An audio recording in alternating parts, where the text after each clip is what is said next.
अरे बहुरिया, अब तो खाना लगा ही दे।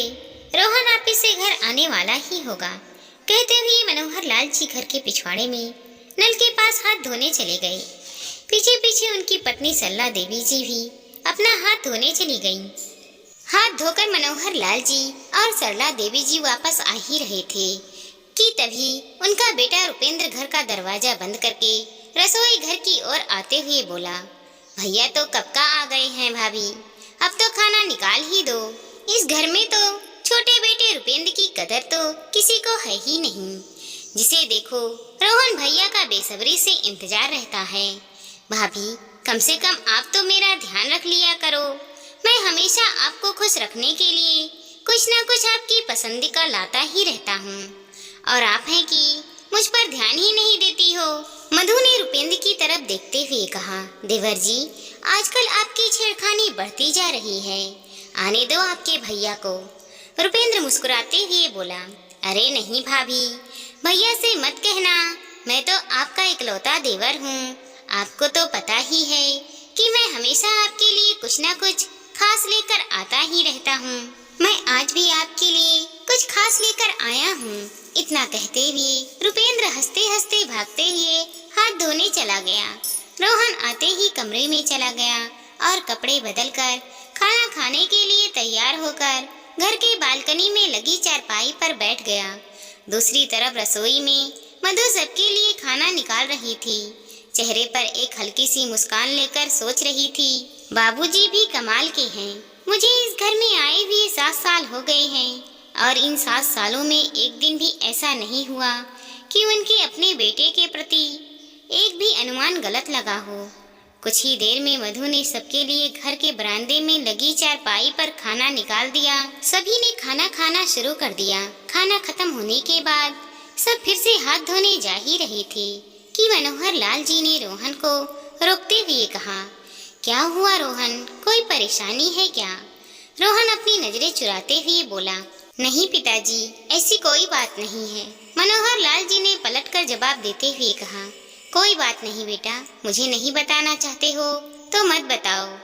इस पर रोहन ने कहा, ऐसी कोई बात नहीं है पिताजी, आप बेकार में ही टेंशन ले रहे हो।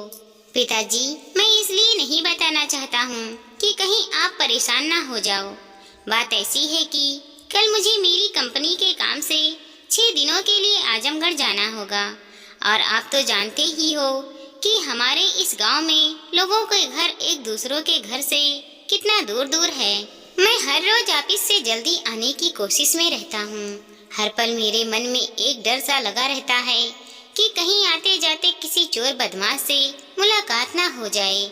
ऐसे में जब तक मैं घर ना पहुँच जाऊँ, मेरे मन को शांति नहीं मिलती है।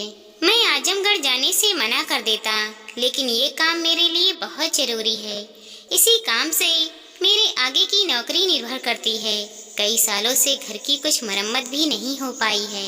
आखिर कब तक हम इस मिट्टी से बने दीवारों के घर में रहेंगे? मनोहर लाल जी ने बड़े ही सहज भाव से कहा, अरे बेटा, इसमें चिंता की क्या बात है, बहू है ना, सब संभाल लेगी। तुम जाओ, जाकर आराम करो और अपने जाने की तैयारी करो। कहते हुए मनोहर लाल जी ने और बाकी के सभी लोग सोने के लिए अपने अपने बिस्तर पर चले गए।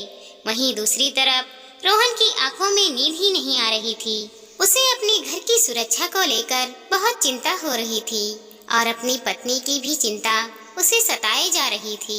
उसे लग रहा था कि मधु बहुत ही खूबसूरत है।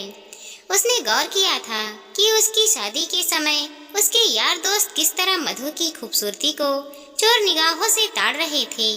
तभी उसके मन में उसके कई दोस्तों में से एक खास दोस्त दीपक की याद हो आई और वह सोचने लगा, सारे दोस्तों में दीपक ही एक ऐसा इंसान था जिसके चेहरे पर मैंने कोई ऐसे असहज भाव नहीं देखे जिससे ये लगे कि उसकी नजरें मधु के प्रति खराब हो। वो मन ही मन सोचने लगा कि यही ठीक रहेगा। मेरे गैर हाजिरी में वही एक ऐसा इंसान है जो मेरे घर वालों का अच्छे से ध्यान रख सकता है। वैसे भी अभी तक उसकी नौकरी भी नहीं लगी है जो रात को उसे कहीं जाना पड़ जाए। कम से कम रात के समय तो वो मेरे परिवार की देखभाल तो कर ही सकता है। रोहन अपने सपनों में खोया हुआ था कि तभी रसोई घर के सारे काम निपटाने के बाद मधु भी अपने कमरे में आ गई और रोहन को यूं खोया हुआ देखकर बोल पड़ी, क्या हुआ जी, क्यों इतना परेशान हो रहे हो? पिताजी ने कह दिया ना कि मैं सब संभाल लूंगी। और वैसे भी मैं इस घर में अकेली कहाँ हूँ, मेरे साथ माँ और बाबूजी भी है ना, और मेरा छोटा देवर रुपेंद्र भी तो है जो कई कामों में मेरी मदद कर देता है। क्या आपको मुझ पर भरोसा नहीं है? रोहन ने कहा, ऐसी कोई बात नहीं मधु, मुझे तुम पर पूरा भरोसा है। मधु, ये जमाना जालिम हो चुका है, इसका क्या करूं? पता नहीं किसके मन में क्या चल रहा है क्या नहीं।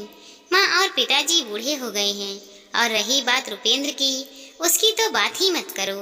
दिन भर आवारों की तरह घूमता रहता है, उसे अपनी पढ़ाई और आवारागर्दी करने से टाइम ही कहाँ मिलता है।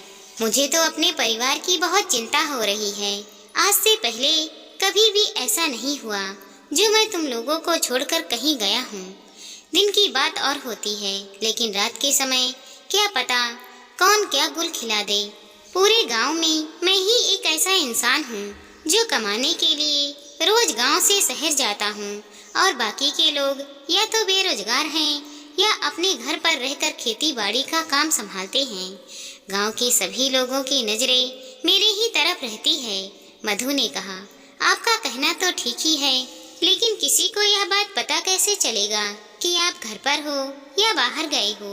सबको तो यही पता है ना कि आप सुबह काम पर जाते हो और शाम को घर वापस आ जाते हो। यह 6 दिन कैसे बीत जाएंगे पता ही नहीं चलेगा। बातें करते करते थोड़ी देर बाद घर के सभी लोग सो गए। सुबह रोहन आजमगढ़ जाने के लिए तैयार हो गया और अपने माँ पिताजी से विदाई लेकर घर से निकल गया। मधु का दिन घर के कामकाज में बीत जाता, लेकिन रोहन के बिना रात के अंधेरे से उसे बहुत डर लगता था। देखते ही देखते 6 दिन कैसे निकल गए उसे पता ही नहीं चला। एक रात रोज की तरह घर के सारे काम निपटाने के बाद वह सोने के लिए चली गई। पति की अनुपस्थिति में देर रात को उसे अपने कमरे में कुछ हरकत सी महसूस हुई, और फिर उसके बिस्तर पर धूल मिट्टी गिरी पड़ी थी। मधु की आंखें खुल गईं और वह बिस्तर से उठकर इधर उधर देखने लगी और बोली, एक तो जिंदगी से परेशान हूँ और दूसरे इन चूहों ने भी परेशान कर रखा है। बुनबुनाते हुए मधु फिर से सो गई, लेकिन तभी घर के बाहर से जोर जोर से खटखटाने की आवाज आने लगी। मधु की नींद एक बार फिर से टूट गई, लेकिन आवाज के शांत होते ही मधु फिर से सोने लगी। थोड़ी ही देर में अचानक घर के कुछ सामान के गिरने की आवाज मधु के कान में गई और मधु की आंखें खुल गई। इस बार आवाज बहुत जोर की आई थी, जिसे सुनते ही मधु का दिमाग ठनक गया। वह अपने बिस्तर से उठी और उस आवाज को महसूस करने की कोशिश करने लगी और पता करने लगी कि आखिर यह आवाज कैसी है और कहां से आ रही है। कुछ देर बाद उसके होश का ठिकाना न रहा जब उसे महसूस हुआ कि यह आवाज उसके ससुर जी के कमरे से आ रही है। उसने घड़ी की ओर देखा तो रात के 3 बज रहे थे। वह समझ नहीं पा रही थी कि आखिर इतनी रात गए उसके ससुर जी अपने कमरे में सामान के साथ क्या कर रहे हैं। उसे समझ नहीं आ रहा था, तो वह अपने कमरे से निकलकर अपने ससुर जी के कमरे की ओर बढ़ चली।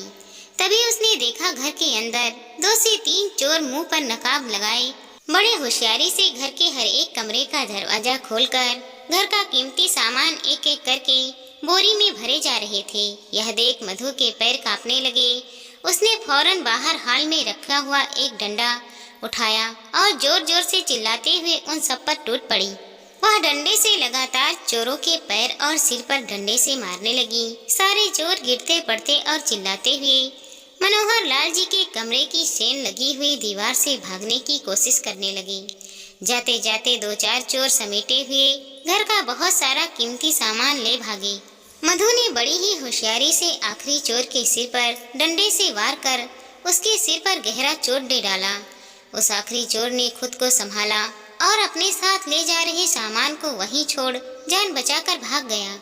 मधु के काफी चिल्लाने के बाद भी कोई उसकी मदद के लिए नहीं आया। वह सब कुछ समझ चुकी थी कि गांव में घर दूर दूर होने के कारण कोई उसकी आवाज नहीं सुन पाया होगा। फिर कुछ देर सोचने के बाद उसने कमरे की देखभाल की तो पाया कि चोरों ने उसके ससुर जी के कमरे की सेन काट दी थी। उसे आश्चर्य इस बात का हो रहा था कि इतने शोर गुल्ले के बावजूद उसके सिवाय घर के किसी भी सदस्य की नींद नहीं खुली थी। तभी उसकी नजर कमरे में पड़ी बर्फी पर पड़ी। फिर उसे सारा मामला समझ में आ गया। मधु ने दिमाग से सोचा तो उसे याद आया कि आज शाम को कोई तो घर पर आया था। रुपेंद्र ने दरवाजा खोला था और किसी ने उसे प्रसाद के रूप में बर्फी दिए थे। घर के सारे लोगों ने भोजन करने के बाद एक एक बर्फी खा ली थी, लेकिन काम में व्यस्त रहने के कारण मैंने बर्फी नहीं खाई थी। हो ना हो इसी बर्फी के कारण ही घर के सारे लोग गहरी नींद में सो गए हैं। मैं बर्फी खाने से बच गई थी, इसीलिए मुझे इस चोरी का पता चल पाया है। अब तो सुबह होने का इंतजार करना पड़ेगा। उसने सुबह होते ही घर में हुई इस घटना की सारी जानकारी अपने परिवार वालों को दे दी। मधु ने जब रुपेंद्र से पूछा, रुपेंद्र तुम्हें याद है ना, कल कोई आदमी तुम्हें प्रसाद देने आया था, क्या तुम उसे जानते हो? वह आदमी कौन था? रुपेंद्र ने अपना सिर नीचे कर लिया और बोला, मुझे माफ कर दो भाभी, एक तो रात का अंधेरा था और ऊपर से उस आदमी ने अपना चेहरा कपड़े में लपेट रखा था, तो मैं उस आदमी का चेहरा नहीं देख पाया। प्रसाद में इतने सारे बर्फी थे कि मैं उसे देखकर बहुत खुश हो गया और मैंने ना ही उससे उसका परिचय पूछा और ना ही यह पूछा कि यह प्रसाद किसने भेजा है। मधु ने कहा, ठीक है, कोई बात नहीं है रुपेंद्र, लेकिन यह तो तुम्हें ध्यान रखना चाहिए कि कोई भी अगर हमें कुछ देता है तो उसे तुरंत ही नहीं खा लेना चाहिए। कम से कम इतना तो सोचना चाहिए कि कोई भी व्यक्ति हमें कुछ दे रहा है तो यह जरूर जान लेना चाहिए कि हम उन्हें जानते भी हैं या नहीं। खैर कोई बात नहीं, तुम मेरे साथ अभी के अभी पुलिस स्टेशन चलो। मधु ने अपने ससुर जी को समझाते हुए कहा, जब तक मैं और रुपेंद्र पुलिस स्टेशन से नहीं आ जाते हैं तब तक आप लोग जो भी सामान हमारा गायब हुआ है उसकी पूरी लिस्ट तैयार कर लीजिए ताकि पुलिस को सब कुछ बता सके। उसके बाद मधु अपने देवर के साथ पुलिस स्टेशन चली गई और एक एफआईआर लिखवाते हुए सारी बात इंस्पेक्टर साहब को कह सुनाया और पुलिस स्टेशन से वापस चली आई। देखते ही देखते 3 दिन बीत गए। इधर घर में मधु का काम में मन ही नहीं लग रहा था, उसे चिंता हो रही थी। चिंता में देखकर मनोहर लाल जी ने कहा, क्या हुआ बेटा, तुम इतनी चिंता क्यों कर रही हो? मनोहर लाल जी के पूछने पर मधु रो पड़ी और रोते हुए बोली, पिताजी रिपोर्ट लिखवाए 3 दिन हो गए हैं, आज 3 दिन बाद भी चोर का कुछ भी पता नहीं चल पाया है। आज रोहन भी आने वाला है, मैं कैसे उनका सामना कर पाऊंगी? मैं उनके पीछे आप लोगों को और इस घर को बिल्कुल भी संभाल नहीं पाई हूँ। मनोहर लाल जी ने उसे हिम्मत देते हुए कहा, बहू जो कुछ भी हुआ उसमें तुम्हारी कोई गलती नहीं, वैसे भी तुम्हारी बहादुरी के कारण ही तो हमारा घर पूरी तरह से लुटने से बच गया। आज तुम्हारी हिम्मत के कारण ही हम अपने घर में सही सलामत हैं और मुझे पूरा विश्वास है बेटा कि इस चोर को पकड़वाने में तुम ही पुलिस की मदद करोगी। देखना, अभी मनोहर लाल जी की बात खत्म भी नहीं हुई थी कि तभी दरवाजे पर दस्तक हुई। रुपेंद्र ने दरवाजा खोला तो रोहन ने घर में प्रवेश किया। घर के अंदर आते ही रोहन को मनोहर लाल जी ने सारी बात बताई और यह भी बताया कि किस तरह मधु की बहादुरी के कारण ही काफी कुछ नुकसान होने से बच गया। यह सब सुनने के बाद रोहन ने अपने पिताजी से पूछा, क्या मेरे जाने के बाद दीपक घर पर आया था? मनोहर लाल जी ने कहा, नहीं तो वह तो एक बार भी नहीं आया। इतना सुनने के बाद रोहन गुस्से से भर उठा। रोहन गुस्से में घर से बाहर जाने लगा। तभी मधु ने उसे रोकते हुए कहा, अभी अभी तो घर आए हो और अभी फिर से कहाँ जा रहे हो? और वह भी इतने गुस्से में। रोहन ने अपने दांत पीसते हुए कहा, ये सब उसी दीपक की ही लापरवाही का नतीजा है। मैंने उससे कहा था कि मेरे घर पर न रहने पर मेरे घर का ध्यान रख लेना, लेकिन वो नहीं आया। घर संभालना कोई औरत का काम नहीं होता, इसीलिए मैंने उससे थोड़ी मदद मांग ली थी, लेकिन वह तो झूठा निकला। अपने पति को इस तरह गुस्से में जाते देख मधु सोचने लगी, रोहन बहुत गुस्से में है, कहीं गुस्से में दोनों दोस्तों के बीच कुछ झगड़ा ना हो जाए। इसीलिए वह तुरंत अपने कमरे में गई और अपना पर्स लेकर रोहन के पीछे पीछे चल पड़ी। जब रोहन अपने दोस्त दीपक के घर पहुंचा तो देखा कि दीपक आराम से अपने सिर पर पट्टी बांधे और शरीर पर चादर ओढ़े सोया हुआ था। रोहन ने चिल्लाते हुए कहा, दीपक, मैंने तुमसे कहा था ना कि मैं 6-7 दिनों के लिए आजमगढ़ जा रहा हूँ। मैं घर पर ना रहूं तो थोड़ा मेरे घर का ख्याल रख लेना, लेकिन तुम तो यहाँ चादर तान कर सोए हुए हो। तुम्हें पता भी है कि मेरे पीछे मेरे घर में क्या हुआ है? दीपक ने पूछा। क्या हुआ? रोहन ने गुस्से में तिलमिलाते हुए कहा और अपने दोस्त का हाथ पकड़कर उसे खींचते हुए बोला, मेरे घर में सेन काटी गई, मेरा पूरा घर लुट गया। मैं और मेरे पिताजी ने मिलकर घर बनवाने के लिए कुछ पैसे जमा किए थे, वह भी लुट गया। तब दीपक दर्द भरी आवाज के साथ चिल्ला उठा। उसकी चिल्लाहट को सुनकर रोहन ने झटकारते हुए अचानक से उसका हाथ छोड़ दिया और उसके चिल्लाने की वजह पूछा। दर्द से कहरते हुए दीपक ने कहा, अरे यार रोहन, तुम्हारे कहने के बाद मैं उसी रात तुम्हारे घर जा रहा था कि तभी कुछ बदमाशों ने मिलकर मुझे खूब मारा। तब से मैं इसी बिस्तर पर पड़ा हूँ। तभी मधु ने दीपक से पूछा, देवर जी, जिन बदमाशों ने आपकी पिटाई की उसमें सारे मर्द थे या औरत? दीपक हकलाते हुए कहने लगा, क्या क्या क्या मतलब है आपका? यह सुनकर रोहन भी तिलमिलाते हुए बोला, ये कैसी बातें कर रही हो मधु? एक तो मेरा दोस्त मेरी वजह से मारा गया है और तुम हो कि इसके साथ मजाक कर रही हो। मधु ने कहा, आप 5 मिनट रुकिए, मैं बात करती हूँ। फिर मधु ने दीपक को घूरते हुए कहा, देवर जी, आपने प्रसाद के बर्फी में क्या मिलाया था? ये सुनकर दीपक चौंक गया और रोहन आंखें फाड़कर अपनी पत्नी की तरफ देखने लगा। मधु ने दीपक को चुप देखकर कहा, लगता है आप ऐसे जवाब नहीं देंगे। फिर मधु ने बड़ी ही तेजी आवाज से अपने देवर रुपेंद्र को पुकारा। मधु के मुंह से रुपेंद्र का नाम सुनते ही रोहन चिल्लाने लगा, मधु, तुम अपना होश खो बैठी हो। तुम इस समय अपने घर पर नहीं हो। क्या तुम्हें नहीं पता है कि रुपेंद्र इस वक्त घर पर है और हम दोनों दीपक के घर में हैं? मधु ने रोहन को इशारे में रोकते हुए कहा, रुकिए जरा, थोड़ा सब्र करिए, आपको सब कुछ समझ में आ जाएगा। तभी रोहन ने देखा रुपेंद्र इंस्पेक्टर साहब के साथ दीपक के घर में आ रहा था। रोहन ने रुपेंद्र से पूछा, रुपेंद्र, तुम इस वक्त इंस्पेक्टर साहब के साथ यहाँ क्या कर रहे हो? रुपेंद्र ने मुस्कुराते हुए कहा, जब आप गुस्से में घर से बाहर आ रहे थे तभी भाभी अपने कमरे में अपना पर्स लेने आई। उस वक्त मैंने भाभी को बताया कि जो आदमी उस दिन बर्फी लेकर आया था उसके बाएं हाथ पे एक मकड़ी का टैटू बना हुआ था और आज वह आदमी मुझे गांव में मिला। जब मैंने उससे प्रसाद भेजने वाले का नाम पूछा तो उसने दीपक का नाम बताया।